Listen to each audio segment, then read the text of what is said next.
Hi everyone, welcome back to Keeping It Realty with John Duff.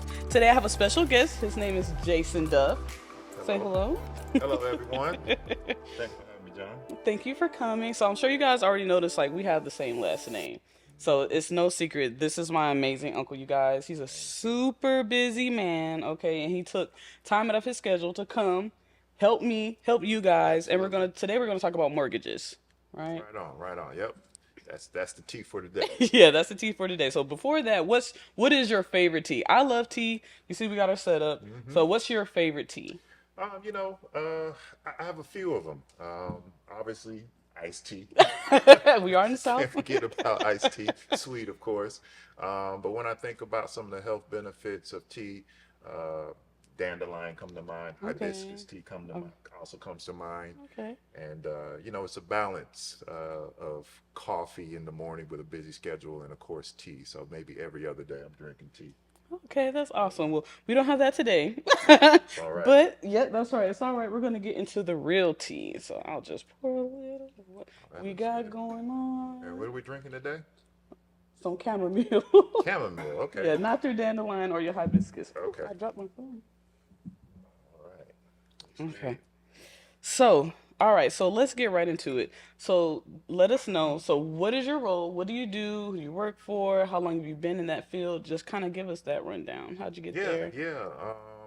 Real short and sweet. I've been a mortgage loan originator for 20 years, since 2003. It wasn't anything that I dreamt about as a child. you know, I didn't have fascinations of when I grow up, I'm going to be a mortgage loan originator or also known as a loan officer. But I like to help people and I like to assist people. Um, I was blessed to have good contacts or people who looked at me and saw my potential, and they connected me with, again, I'm giving you the edited version. They connected me with some other people who were already in the industry and gave me an opportunity, basically as what we call a rookie loan officer, Wow. to get started.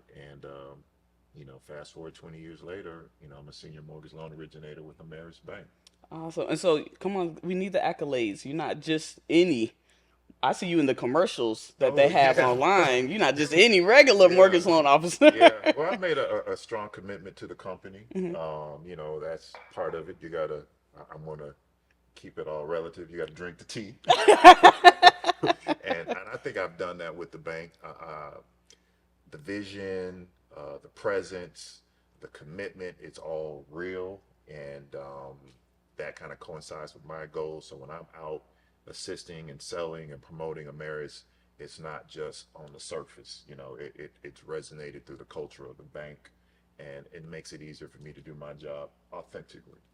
Awesome. So yeah, so the accolades, President's Club, that comes from producing or volume or generating and closing a lot of loans, helping a lot of families.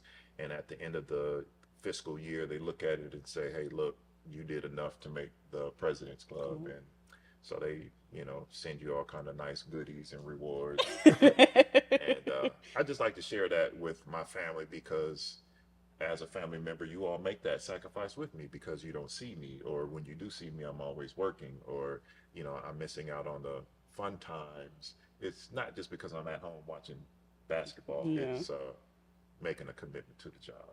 Right, and we appreciate you. We appreciate your sacrifice. We love you. Nonetheless, nonetheless. Thank So you. as you guys know, I got my notes on my phone. We're not wasting paper. All right. And so we're just going to keep this real simple. This is for anybody that, might be kind of looking to get a mortgage or Okay. commercial mortgage for a commercial property, or we're just trying to edify them, give them some information. So just kind of give us like a quick rundown on the types of mortgages that people are Gotcha. looking at. Right. So my role, my capacity is as a residential mortgage loan originator. Okay. Now, it doesn't mean that if you're looking to, as if your capacity, if you're classifying yourself as an investor Okay. wanting to buy a home using a residential mortgage loan product, I can assist you, but I'm going to be limited to 1 to 4 unit properties. So Okay. that would be your single family homes, condos, townhouses, duplexes, Duplexes. triplexes, up to a quad, basically. Okay. And granted, the guidelines change as you because the risk to a bank Yeah. changes with those varying types of properties, so the guidelines change.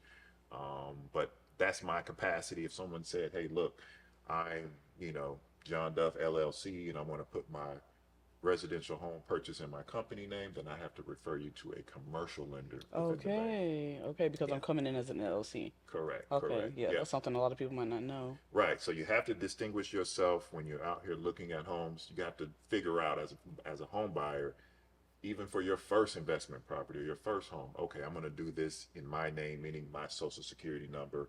I'm financially, personally obligated on this, not my company. Not my company. Yeah. Okay, so with that, if they're going into it, because I know first-time home buyers, they get a lot of perks, so to speak. So going into that, if you're doing it with your commercial business or your LLC, do you lose those perks?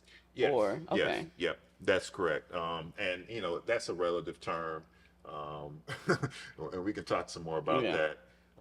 But yeah, the assumption is if you're an investor, then you're in a position to where you're running in that investor lane, so you would lose the benefit of being a first-time home buyer. okay. And so, what are some of the major loans that you work with, like FHA, VA? Hmm. Yeah, so the usual bucket of lending products, as you stated, Yeah. FHA, VA, conventional, jumbo. Jumbo loans are loans that are north of 720,000. Again, we're talking Mm, about loan amounts, not yeah. purchase prices. Yeah. There are some people who buy $1 million homes, they put down $500,000, then they're back in that conventional, what we call conforming loan limit. So that's not a jumbo loan, even though it's a very large Large. home purchase, right? Okay.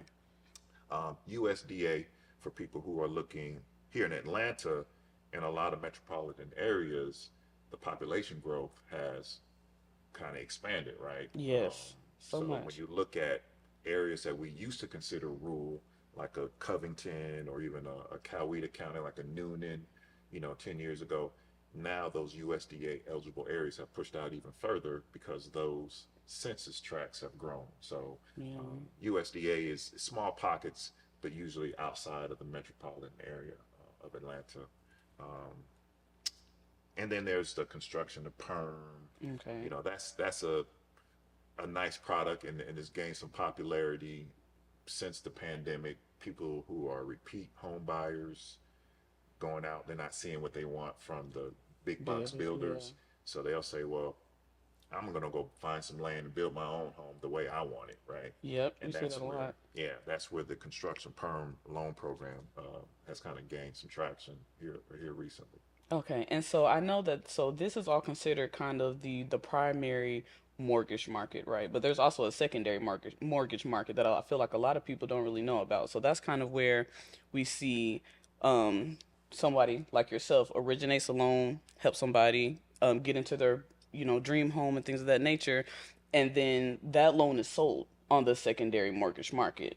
Mm-hmm. So and that is what facilitates yourself and Ameris Bank or a plethora of other banks and lending people to continue to give out loans because once they sell it on that secondary market, um, you're paid you're paid back or the bank is paid back, and now we can continue to facilitate other people give out more loans and things of that nature. Yep, yep, and that all ties into what we're going through here in our country in terms of the correction. You brought up a good point about secondary market. That's totally off a lot of people's radar, rightfully Yes. so. That's just not what they do, Yeah. right? But it is essentially like any other industry, supply and demand. Yep. If the demand is not there on the secondary market, you will not see those offerings on the primary or the first market, right? Yeah. So with the interest rates going through corrections and trying to determine, okay, are we in a recession, are we just in an inflationary market, Mm. you know people in the secondary market are gauging and watching what our Federal Reserve does with our economy and our rates to then say, okay, we're going to offer these products, or hey, look, we're going to pull back on those products because there's no demand and we don't want too much exposure to risky mortgages, or we don't want to originate a bunch of loans that don't have a buyer in the secondary market, and then we're stuck with them. So Exactly. the way it trickles down for the average home buyer is, okay, maybe I can't get that quirky, Gucci loan program. Maybe it's gone. The fix and flip. We used to have a product Yeah. such uh, as that, and what it basically allowed people to do, LLCs included, was, all right, that home down the street from my mom and dad's house has been vacant. I want to buy it, fix it up, and sell it, or buy it and hold it and rent it out. We used to have a product that would allow you to acquire that property through a mortgage. We'd also lend you the money needed to Oh, the renovate. renovation funds. Okay. Because there is private lending, equity lending. They Okay. do the Oh, same thing at mm-hmm. much higher rates. So we as a bank assess the risk and say, well, we'll do it under these circumstances, or under these guidelines, and make that money for ourselves, so we don't lose that customer. Well, that they pulled away from that during the pandemic, Okay. and it has not come back. So that's a prime example of a lender assessing a risk and Yeah. saying, let's continue this or let's not continue this. Yeah, Yeah. and it's all based on the market. Hmm. And okay, well, I hope you guys are writing this stuff down because I'm learning a lot myself. Okay. Yeah, yeah, it is a lot. It is a lot. Yeah. Okay. So let's kind of get into the process. So you do this probably on a daily basis, if not every minute of every day, helping people file this paperwork, get approved, deal with underwriting, all these types of things. So just kind of give us like the process of people applying for that mortgage to getting approved or Okay. pre-qualified. Yeah, yeah. So one thing I like to put out there is, you as a realtor, Yeah. your counterparts who are listing agents. Granted, you'll have listings, and when you Yes. represent buyers, you're in the capacity of a buyer's agent. The term pre-qualification gets thrown around. Yeah. Pre-approval, Qualified. pre-qualification. Mm-hmm. For the people out there who want to know or need to know, it's Yeah. tomato tomato. There you It go. essentially, you're providing income documents, pay stubs, credit documents. We're pulling your credit report, assets, your bank statements or your 401k statements, wherever you have the bulk of your money at that you're going to use towards this purchase, and we're reviewing that information. Now, as a loan officer, I'm not in the capacity, and no loan officer is, to pre-approve someone. The only Oh. person within the lending environment that can approve or deny a loan is an underwriter. Also, and I think that's important for people to know. Yes. So it's not your loan officer. No loan officer can pre-approve you or pre-qualify you for a home. All right? Just pre-approved. We Just can pre-approve. Oh, pre-qualify, but we cannot pre-approve pre-approve. you in our capacity. We have to go Okay. to the next step, The which is underwriting. All right, and that's where they get approved or denied. Yes, yeah. And there's two forms of underwriting that are really commonplace now. Obviously, it's the physical human being underwriter that looks through your loan file, Yeah. but on a computer, right? And then there's the automated underwriting system, which is known Wow. as AUS. You might hear the term thrown around, DU or LP. Those are software systems that we enter a borrower's income, credit, asset documentation into, along with their loan application. Hit a button, just like any other software program, and it tells us, okay, this person is approved eligible based on what you submitted, or this person is Wow. refer eligible or just ineligible based on what you submitted. So is this like a form of AI? Like I know we're kind of getting into, that generation. Is that so? How long have you guys been using this in the A mortgage world? very long time. Yeah, Really? yeah. It's Okay. software, and it is along the lines of AI. Oddly enough, it's kind of worked in that capacity, probably for at least the 20 years that I've been involved in the industry. Okay, so not new.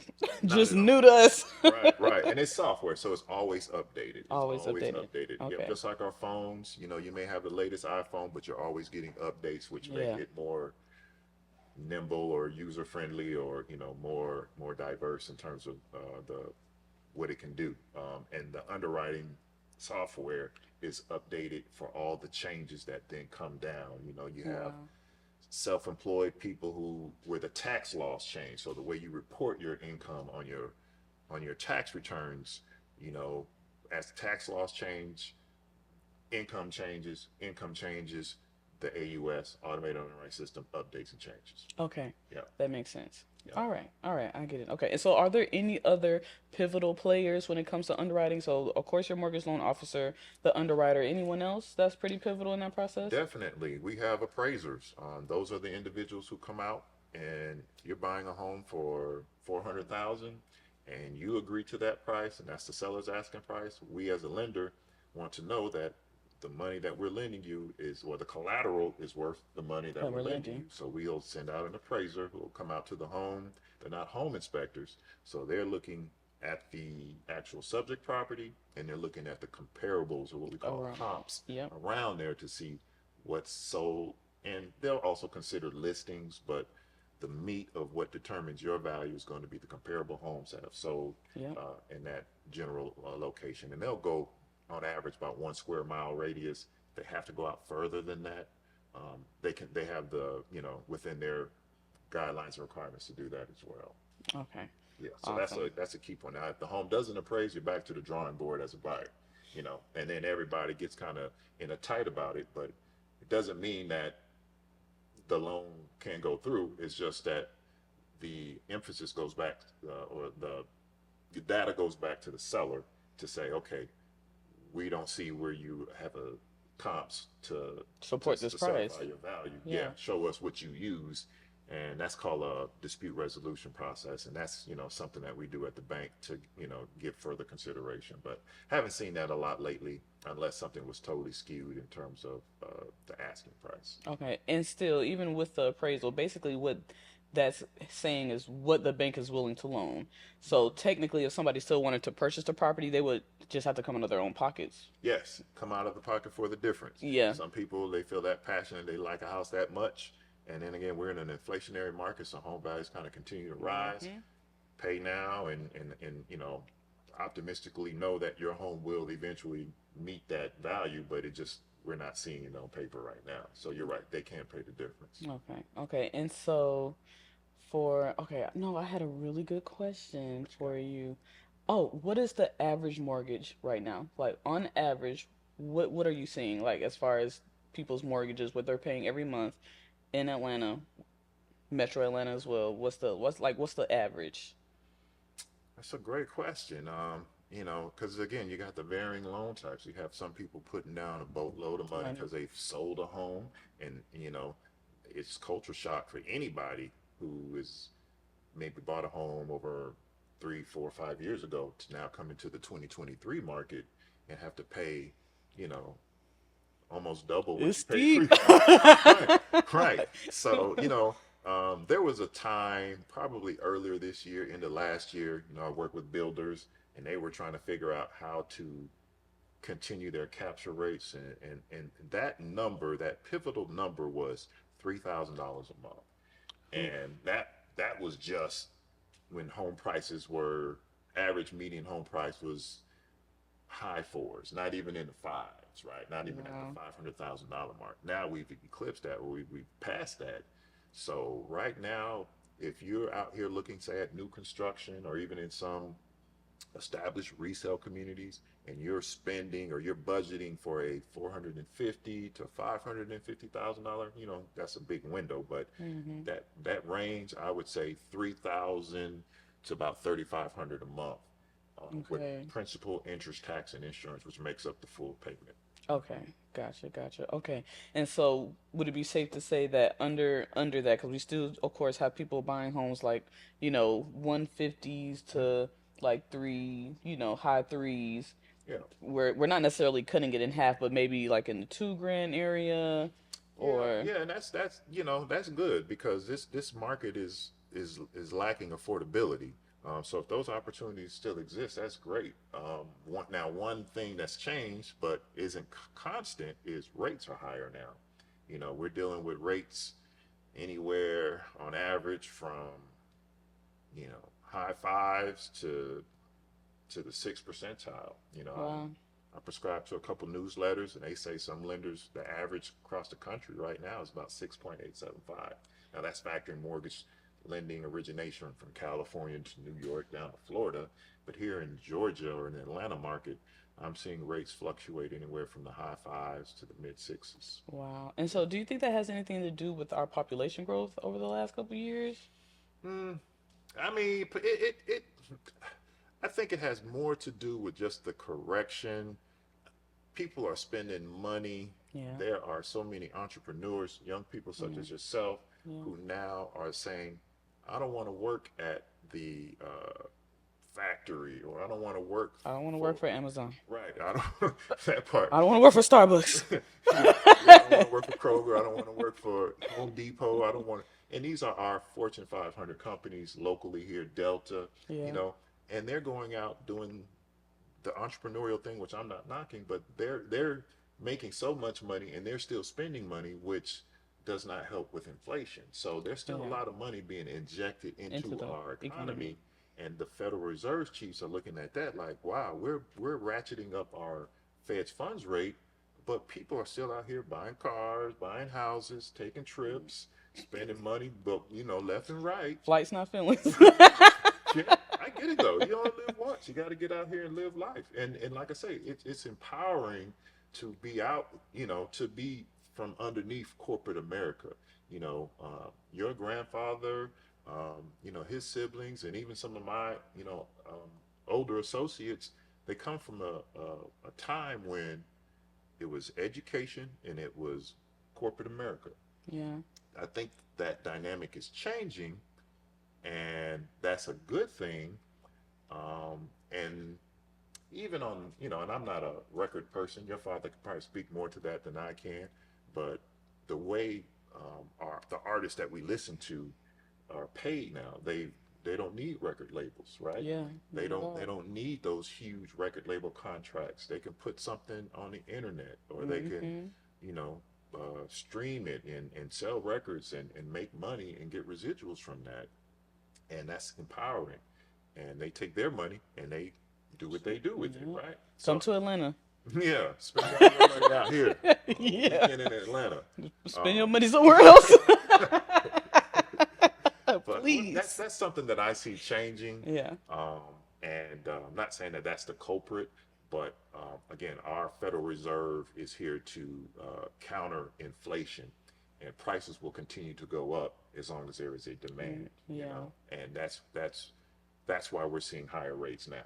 Yeah. Okay. No, Yeah. that makes a lot of sense. All right. Are y'all writing this down? Write it down. Please. Okay. So, besides, if you come to me, you might get a special someone, but how should people go about choosing a lender?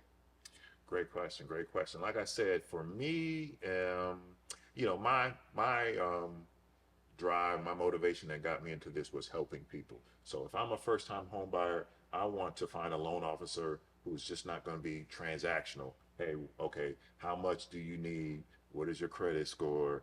How much money, do you have to put down? Those are just the standard questions that you get to, but you want somebody that's going to be a little bit more personable, a little bit more patient, and people appreciate that. You don't ever want to feel as a first time home buyer that you're going to ask a silly question.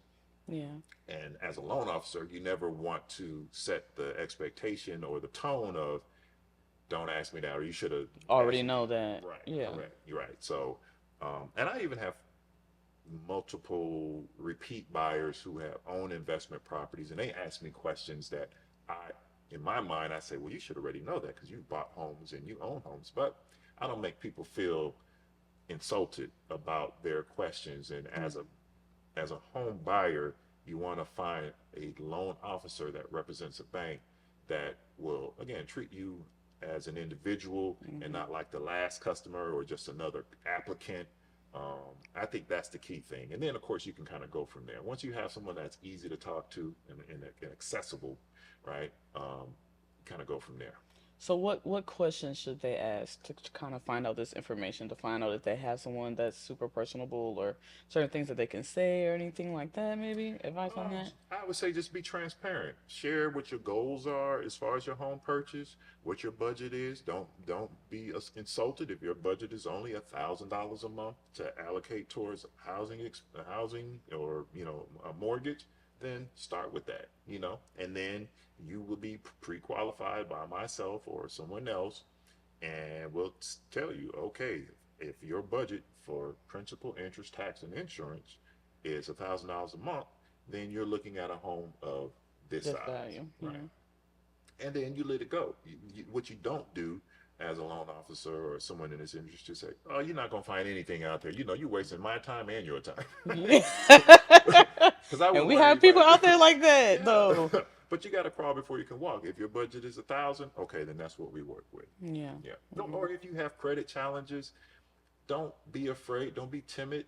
State that. It's almost like going to the doctor and you got a cough. Don't be afraid to tell the doctor what you're feeling or what's itching or what's scratching or Exactly. How can he help you? thank you. All right. So it's an open book. You have to be comfortable communicating, receiving feedback as well. Not easily to be offended, because we're here to help you and trying to set the right expectation for you, and don't want to set you up For for failure. right to be out here just looking at houses for the next 7 months until Yeah, you get to stumble the across closing table and everything fall apart. Oh yeah, yeah, yeah. That we don't want that. We Yeah. we try to do a better job of hand holding through the entire process, so we don't have surprises like that. Yeah. Okay. Well, that's awesome. Thank you for that information. So, you know, you see the tea kettle, you see the teacups. Yes. We need the tea. Like, Okay. give me a golden nugget, just a little something, something for the people. Okay. Um. So I think for you, the tea is particularly for your genre, your generation of Yes. home buyers, whether you're repeat buyers or whether you're buying your first home. I would say the T is, you know, be patient. Mm. Patience, I think, is the T. Uh, you know, Patience will yield more favorable results. I know we're in a very instant society where we hit the button and then things just start to happen, and And that's what we're thinking. yeah, That's we what's can do supposed to happen. yeah, we Yeah. can do But it's, everything from this cell phone. We've heard the term rocket mortgage. I can just boom, boom, boom, download the app, apply for a mortgage, and get it, and go buy the house. There's so much more to it than that. So I think I say patience, but in that also asking questions, and the don't be right don't be question. afraid to go the traditional route in lieu of the instant route, because what I see is a lot of people jumping out here making a lot of mistakes Hmm. which don't end favorably. So and that's where I got the word patient. Just be patient. Again, when you're out here, young people making six-figure income, Yeah. having never even worked an actual quote Yep. unquote job. Filming in the kitchen. Yeah, yeah, you feel empowered, Yeah. and I wouldn't want, and you are empowered, Yeah. but then you have to position yourself. If the goal is home ownership, plan ahead for home ownership. Just don't jump out there and say, I make $100,000 a year. You know, good. Now let's set you up to succeed in home ownership. Yeah. All Yeah, right. that's Well, my thank T. you. A Oh, lot of thank you. T. We appreciate it. That's exactly what we need. You're So welcome. I hope that you guys super enjoyed this episode. Thank you so much, Jayson Duff of Ameris Yes, Bank. Come to me. absolutely. All right. And we'll get you taken care of. Of course, don't forget, follow me on social media at Realtor John Duff. And we'll see you guys next time. Bye.